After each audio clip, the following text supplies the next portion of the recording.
ইমোশনের একটা জায়গা বড়পুল। এই পুল সম্পর্কে বেশি কিছু আমি জানি না। এটা একটা আবেগের জায়গা। এই ব্রিজের কোনো পিলার নাই।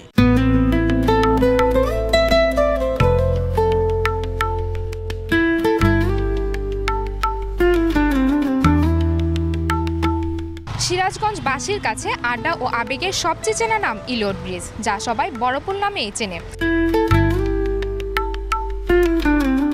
একসময় যমুনা ও কাটাখালীর দুই পারে বিভক্ত শহরে যোগাযোগের জন্য এই ব্রিজটি নির্মাণের উদ্যোগ নেন বিটসনবেল। 1892 সালে স্যার আলফ্রেড ইলিয়ট ভিত্তিপ্রস্তর স্থাপন করেন এবং 1895 সালে এটি নির্মিত হয়। 180 ফুট লম্বা, 16 ফুট চওড়া এবং প্রায় 30 ফুট উঁচু এই ব্রিজটি খালের উপর সার্চ করে নির্মিত, কোনো পিলার নেই। এটি সম্পূর্ণ কংক্রিট এবং স্টিলের সমন্বয়ে তৈরি। এর নিচে একসময় বড় নৌকা চলতো, যদিও এখন আর তা দেখা যায় না। বর্তমানে ইলিয়ট ব্রিজ সম্পর্কে আমরা জানতে চাই।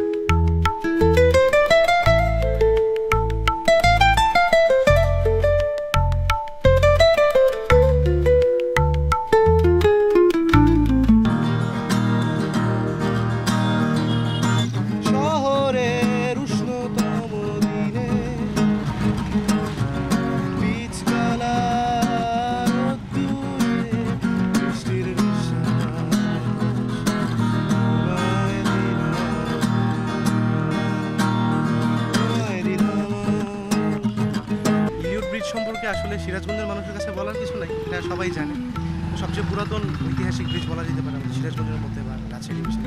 আর আমরা ছোট থেকে বড় হয়েছি শহরে, সো আমাদের জন্য ইলিয়ট ব্রিজ ইমোশন। আচ্ছা, এখানে কি রোজ আসা হয় আড্ডা দেওয়ার জন্য?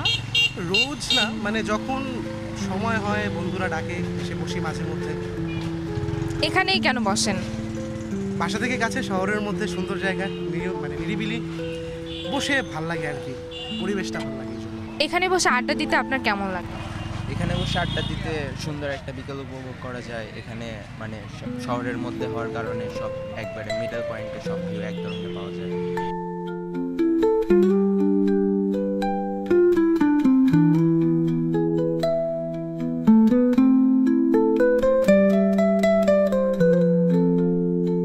আমরা যারা এখানে সিরাজগঞ্জের যারা স্থানীয়, তারা বেশিরভাগ ক্ষেত্রে দেখা যায় স্কুল কলেজ এই সময়টা এই মানে বড়পুলের উপর দিয়ে বেশিরভাগ সময় কাটাই, বা কাটানো কি মানে যাওয়া আসাটা সব সময় হয় আর কি।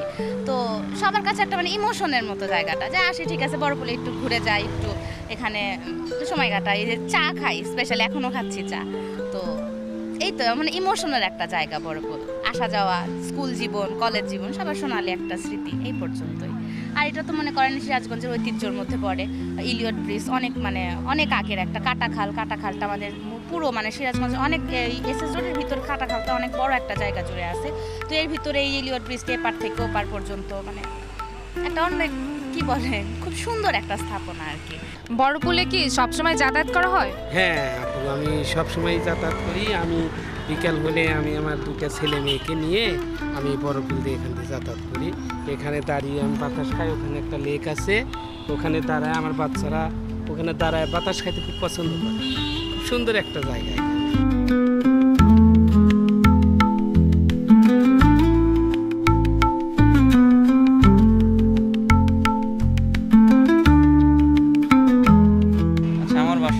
পাবনাতে, আমি সিরাজগঞ্জ সুন্দরবন কোরিয়ার সার্ভিসে জব করি। তো এখানে বসে আড্ডা দেওয়ার কারণ এই জায়গাটা সুন্দর লাগে। শুক্রবারে ছুটির দিনে এখানে আসি, এসে বসে বন্ধু বান্ধব অফিসের স্টাফ সবাই মিলে আসি, আড্ডা দেই। জায়গাটা মানে নিরিবিলি সুন্দর। আচ্ছা, এখানে কি আপনি রেগুলার আছেন? জি, রেগুলার আসা হয়। আচ্ছা, এখানে কতক্ষণ থাকা হয়, কত সময় কাটানো হয়? এই বন্ধু বান্ধবের সাথে 2 ঘন্টা 3 ঘন্টা, মানে সারাদিন থাকতে বলে সারাদিনই থাকতাম, কিন্তু ব্যস্ততার জন্য থাকা হয় না আসলে। আচ্ছা, সারাদিন কেন থাকতে চান? এটা একটা আবেগের জায়গা।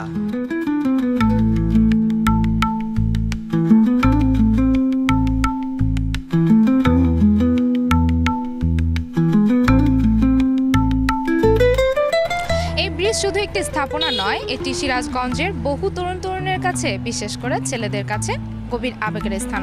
অনেকে এখানে প্রথম প্রেমের কথা বলেছেন।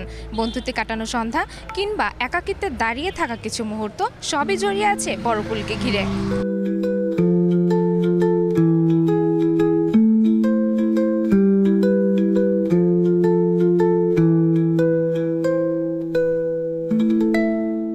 আচ্ছা, এই ব্রিজকে বড় পুল কেন বলা হয়? বড়পুল এটা হলো ইলিয়ট ব্রিজ।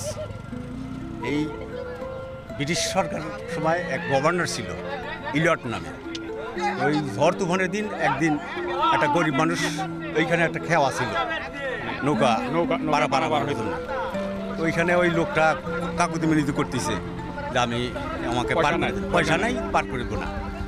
পরে ইলিয়ট সাহেব এখান থেকে যায়, গেলি পরে পার হওয়ার পরে পরে সিরাজগঞ্জের গণ্যমান্য ব্যক্তি করে ডাকছে, ডাকার পরে বললো যে এইরকম এখানে একটা ব্রিজ দেবো, আপনারা সহিত হবেন। আমি সরকারের সাথে কথা বলে দেখে একটা ব্রিজ দেওয়া যায় না, কারণ এই ব্রিজটা ওই ওনার নাম ছিল ইলিয়ট, গভর্নর, হ্যাঁ ব্রিটিশ গভর্নর। তখন এই ওনার নামের ইয়াতেই এই ইলিয়ট ব্রিজ হয়। আসলে ইলিয়ট ব্রিজ এটা বড়পুল করে কয়, এটা হলো স্থানীয় লোকের মানে বড়পুল নামে পরিচিত।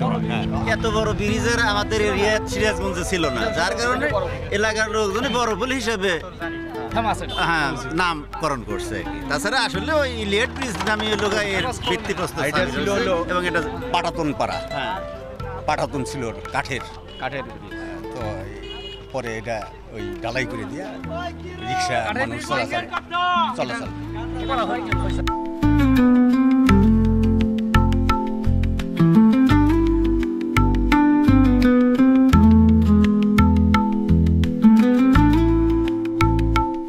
এখানে আড্ডা দিয়ে আপনাদের কেমন লাগে? ভালো লাগে। এই সময় নামাজ পড়ি এসে এখানে এই ঠান্ডা বাতাস দিয়ে আবার যাই, নামাজ পড়ে সব যার মতো বাসায় চলে যাই। আচ্ছা, এখানে বসে আপনাদের কিছু স্মৃতি আছে যেগুলো আপনাদের মনে পড়ে?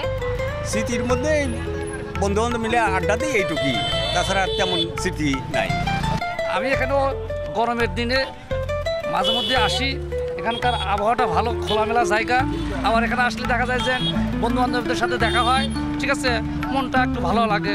আমরা মনের সুখ দুঃখের ভাগাভাগি করে নেই, সেই জন্য আমরা এখানে একটু আসি, সময় দিই। এছাড়া আমাদের অন্য কোনো উদ্দেশ্য নাই। আমি জানি যে এটা ইংরেজ আমলের পুল, লর্ড এলিয়ট নামে একজন তৈরি করছিল, তার নাম অনুসারে এলিয়ট ব্রিজ।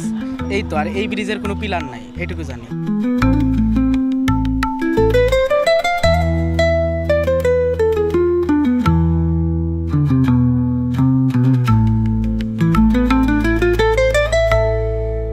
সকালে শরীর চর্চা, দুপুরে ক্লান্ত পথিকের বিশ্রাম, আর রাতে আড্ডা, সব কিছুর মেলনস্থল এই ব্রিজ।